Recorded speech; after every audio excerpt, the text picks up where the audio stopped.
পা দাও, আলতা করে দি।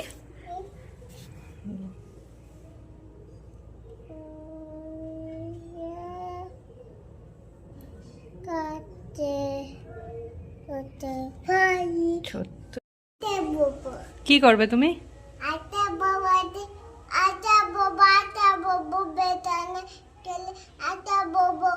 আলতা পড়বে কেন? কি আজকে? শনিবার। হ্যাঁ, আজকে কি আছে? কি আছে আজকে মা?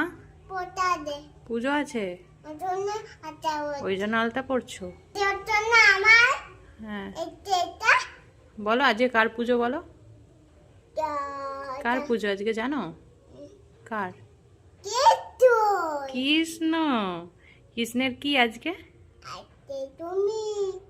হ্যাঁ, আজকে শনিবার, কৃষ্ণ ঠাকুরের আজকে কি? Happy birthday. আজকে কৃষ্ণ ঠাকুরের কি? হ্যাঁ, কেক কাটবো আমরা। ও হ্যাঁ, তুমি কেক কাটবে, আমি খাবো। আচ্ছা, ঠিক আছে।